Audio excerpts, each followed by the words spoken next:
Hello friends, welcome to the new episode of my channel I Prince. এবং আজকে সিনেমাটা নিয়ে কথা বলবো, সেটার নাম হচ্ছে অপরিচিত, যেটা শুক্রবার দিন রিলিজ করেছে। অনেকগুলো সিনেমার সঙ্গে রিলিজ করেছে।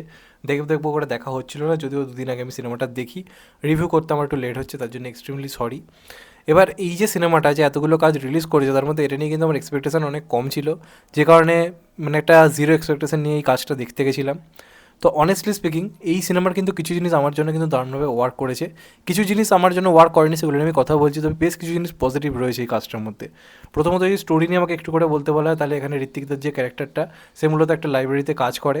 এবার ওয়াইফের সঙ্গে যে সম্পর্ক যে খুব ভালো তা কিন্তু নয়, এবং সেই সম্পর্কটা কোথাও একটা মানে সন্দেহের জায়গা পুরো সিনেমা জুড়েই রাখে, নানা টাইমে রাখে, এরকম একটা ব্যাপার তো রয়েছে।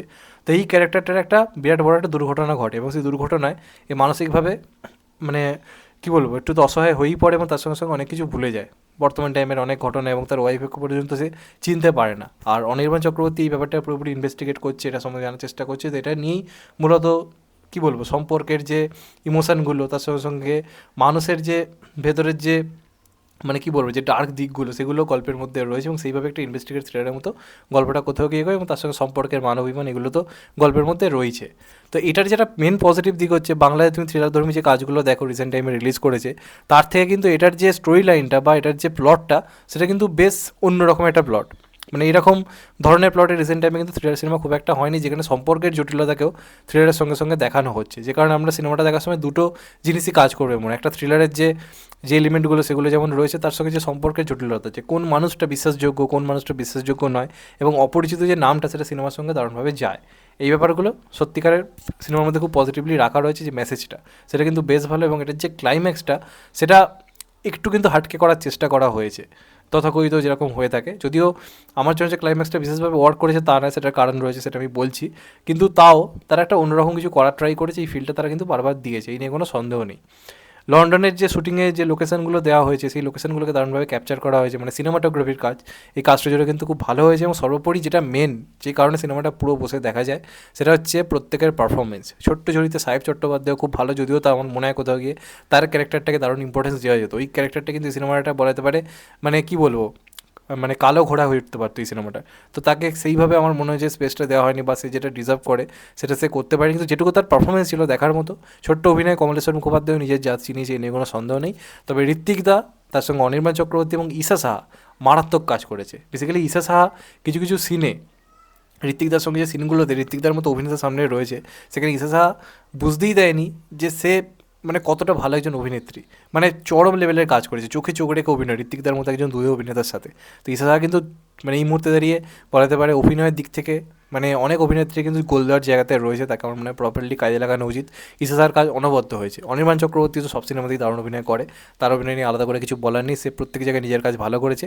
ঋত্বিকদা মারাত্মক কাজ করেছে। আমি তো এই কথাটা বারবার বলেছি, তার তোমার কিছু বক্তব্য নিয়ে বা নানা জিনিস নিয়ে তোমার তার প্রতি মত পার্থক্য হতে পারে, বা তাকে তোমার কিছু বক্তব্যের জন্য তার উপর তোমার রাগ হতে পারে, কিন্তু তার অভিনয় সত্তা, তার যে অভিনয়ের যে জায়গাটা না, সেটা কোনো সমালোচনা আপনি করতেই পারবেন না।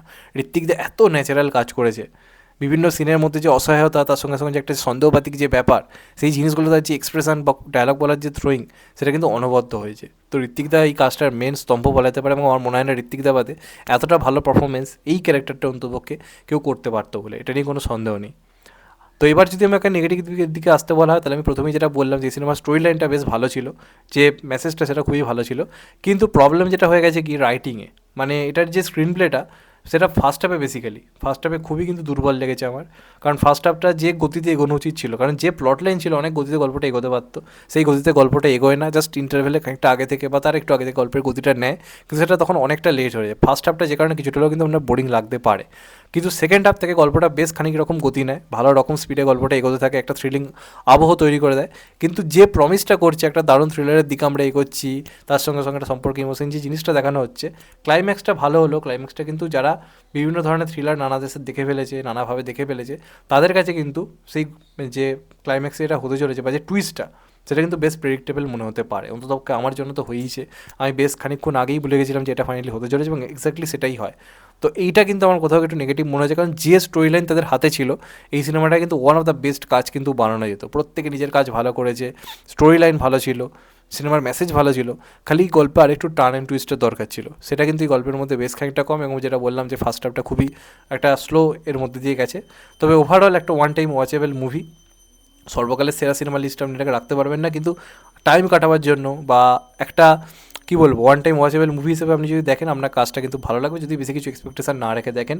প্রত্যেকের অনবদ্য পারফরমেন্স আপনার সমস্ত রকম এই সিনেমাটা নিয়ে যে নেগেটিভিটিটা সেটাকে অনেকটাই দূর করে দেবে, কারণ প্রত্যেকে এত ভালো কাজ করেছে। আপনি যখন সিনেমাটা শেষ করবেন আপনার মাথার মধ্যে সেই জিনিসগুলো কিনতে থাকবে, যে এই ক্যারেক্টারগুলোর এই যে ইমোশন এবং সেখানে তার যে পারফরমেন্স, সেটা সিনেমাটাকে অন্য পর্যায়ে নিয়ে গেছে। প্লাস এই সিনেমার ব্যাকগ্রাউন্ড মিউজিকও কিন্তু খুব ভালোভাবে ওয়ার্ক করেছে। তো এসকে মুভিসের আগের বছরের যে কাজ ছিল তার থেকে আমি বলবো এবারে তাদের কাজে অনেকটা স্কেল বলি বা আরও কী বলবো গল্পের যে প্যাটার্নে অনেকটা চেঞ্জেস আনা হয়েছে এবং আগের থেকে বেটার লাগছে। এবং ওই জোর করে লন্ডনে শুটিং ব্যাপারটা কিন্তু তা নয়, গল্পটা লন্ডনে শুটিং কোথাও গিয়ে ডিজার্ভও করে, সেই জন্য করা হয়েছে, সেই জিনিসটা কিন্তু রয়েছে এবং লন্ডনটাকে ভালোভাবে দেখানো হয়েছে। তো আমার জন্য সিনেমাটা মোটামুটি ভালোভাবেই ওয়ার্ক করেছে। ওয়ান টাইম ওয়াচেবল সিনেমা হিসেবে আমার ওকেই মনে হয়েছে, এবং বছরের শুরুতেই মোটামুটি থ্রিলার রেঞ্জের যে কাজের দিক দিয়ে যদি বিচার করা যায় তাহলে একটু অন্যরকম হাটকে অবশ্যই কিছু তারা ট্রাই করেছে, এটাকে কিন্তু অ্যাকসেপ্ট করতেই হবে। কারণ এই সিনেমাটা নিয়ে কারো এক্সপেকটেশন ছিল না, সেখান থেকে বলবো অনেকটা এক্সপেকটেশন কোথাও গিয়ে পূরণ করেছে, একবার অবশ্যই আপনারা দেখতে পারেন। তো এটাই আমার বক্তব্য, তোমাদের কি মনে হয় অবশ্যই কমেন্ট করে জানিও। চ্যানেলটা নতুন হলে চ্যানেলটা সাবস্ক্রাইব করে দিও and get the bell icon. ভালো থেকো সবাই, টেক কেয়ার, নমস্কার। আবার দেখা হবে, এখন তো বাই। সবাই ভালো থেকো, সুস্থ থেকো, নমস্কার, টেক কেয়ার, আবার দেখা হবে, ভালো থেকো।